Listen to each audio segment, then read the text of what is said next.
Bonjour à toutes et à tous. Aujourd'hui, nous allons voir les 5 principes que moi, j'utilise pour investir sur le marché financier. Alors, on y va. Tous les 5 sont liés, alors ne soyez pas étonnés. Le principe numéro 1, n'est pas avoir peur, expérimenter. Quand vous êtes débutant et vous arrivez sur le marché financier, vous avez peu d'expérience et peu de connaissances, mais il faut démarrer. Et tout le monde vous dit que c'est dangereux, vous avez ni connaissance ni expérience et vous allez perdre votre argent.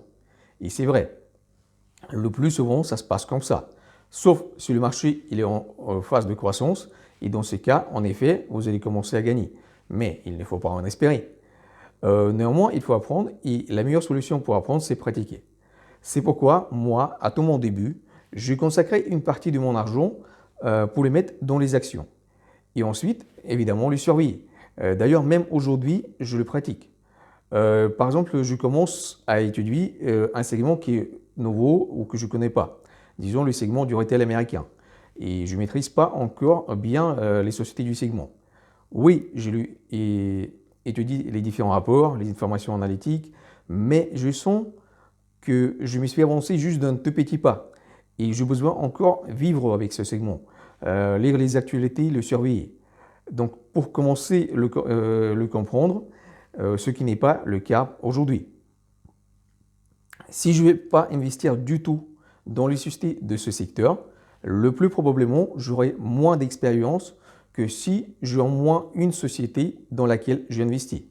Alors, juste pour l'apprentissage, j'achète pour un petit montant les sociétés du segment et en ayant les actions de mon portefeuille, je commence à être plus vigilant, plus attentif et surveiller non seulement les actions et les sociétés de mon portefeuille, mais également le secteur dans sa globalité. C'est pourquoi je conseille à mettre une partie de votre portefeuille, disons 5-10%, pour les expérimentations. Et pour ce montant, vous pouvez acheter tout ce que vous avez envie. Vous avez envie d'acheter un McDonald's ou Coca-Cola, c'est OK. Il ne faut pas aller contre vos envies, vos intuitions. Par exemple, vous avez entendu ou lu quelque part que Intel c'est intéressant. Elle fabrique des puces. Et d'ailleurs, mon ordinateur que j'adore a également un processeur Intel à l'intérieur. Donc, il faut impérativement que j'achète ces actions. Alors, achetez-le. Évidemment, il faut en acheter pour un petit montant et le surveiller par la suite. Donc, je résume. Le principe numéro 1, consacrez une partie de votre capital pour les expérimentations. Le principe numéro 2, investir uniquement dans les secteurs que vous maîtrisez bien. D'ailleurs, il est la suite du principe numéro 1, investir en peu dans les secteurs que vous ne connaissez pas pour apprendre. Dans quelques temps, vous aurez l'expérience, le feedback du marché, vous allez commencer à comprendre le secteur entier ou juste quelques sociétés et là, vous pourrez augmenter votre participation. De la manière générale, si je commence vraiment à sentir certaines sociétés, je les achète toutes et pour beaucoup. Ces cas vous obligent mieux communiquer avec les sociétés, car si vous avez mis dans la société uniquement 100 euros, vous la surveillez de la manière très superficielle et négligente. En revanche, si vous avez mis un montant important pour vous, là, vous allez lire toutes les informations, tous les rapports financiers, surveiller les actualités et tout ce qui concerne la société en question. Donc, je répète, le montant important, il faut investir uniquement quand vous avez très bien étudié la société. Et quand vous sentez ce qui peut se passer et vous comprenez tous les risques du secteur. Le principe numéro 3. Soyez prêt à perdre votre argent.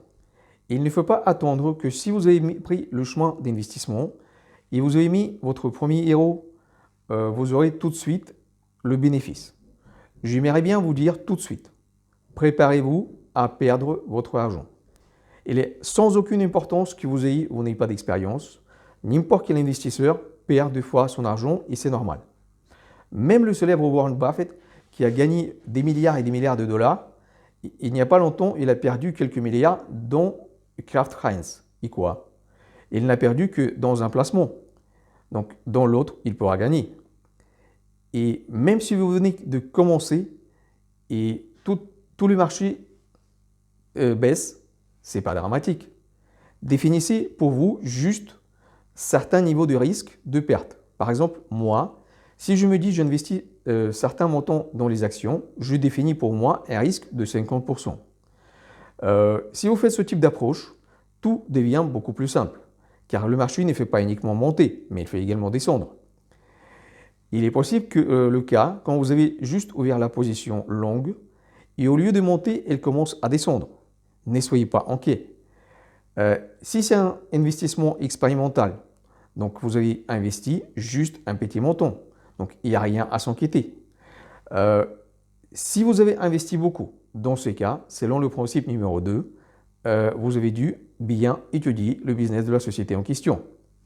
Donc pareil, il n'y a rien à s'inquiéter. Et enfin, le principe numéro 3 vous dira pourquoi je m'inquiète. J'étais déjà prêt à perdre 50%. Donc si le marché a descendu uniquement de 5 ou 10%, pas d'inquiétude non plus, car mon réserve de robustesse est largement supérieure. Et à la fin, si vous n'êtes pas prêt à perdre 50% de votre capital, je vous déconseille à investir sur le marché financier. Investissez dans l'épargne, dans l'immobilier, mais d'ailleurs, l'immobilier peut également perdre plus de 50% en cas de crise sérieuse. Donc, dans tous les cas, l'investissement, c'est risqué et vous devez y prêter au maximum. Le principe numéro 4, j'en répète et je répète souvent, la diversification. Là, il faut ajouter ce que j'entends sous le terme diversification. Ce n'est pas uniquement la répartition de ces actifs entre les différents brokers, pays, devises, obligations, métaux précieux ou autres. Cela, je pense que vous avez déjà bien compris en regardant mes vidéos précédentes. Mais ici, j'aimerais bien ajouter un autre point. Il faut diversifier ces actifs de telle manière et de telle façon que si le marché monte, votre portefeuille monte aussi. Mais si le marché baisse, votre portefeuille ne baisse pas. En tout cas, moins vite et moins fort que le marché. Donc, équilibrez votre portefeuille de telle manière pour être toujours à l'aise, quelles que soient les évolutions du marché. Évidemment, c'est plus facile à dire qu'en réaliser. Je vois la montée de certains marchés européens ou étrangers, mais vous restez avec votre argent dans la poche. Et vous ratez toutes ces occasions. Tant que les autres en profitent et gagnent 10, 20, 30% ou plus. Évidemment, cela ne vous plaît pas. De l'autre côté, si le marché va commencer à perdre 10, 20, 30%, vous serez heureux, vous êtes d'accord? C'est pourquoi essayez de construire votre portefeuille de telle manière pour avoir une partie dans les actions. Cela vous permettra de gagner lorsque le marché monte, une partie dans les obligations. Ils vont vous assurer lorsque le marché baisse. Et diversifiez-vous également dans d'autres placements comme l'or, immobilier ou autres. Le principe numéro 5 est le dernier pour aujourd'hui. Investissez tous les mois.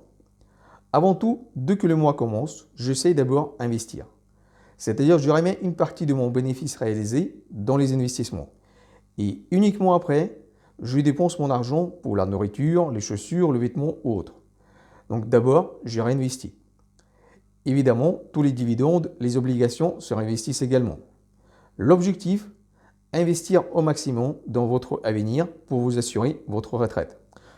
J'espère que vous pourrez assurer votre retraite bien avant et indépendamment du gouvernement. C'est pourquoi, pendant votre période active, vous devez réinvestir au maximum. C'est mon principe numéro 5. Je sais chaque mois investir et réinvestir au maximum tous mes revenus que je gagne sur le marché financier. Vous venez d'écouter mes 5 principes que j'essaie de suivre.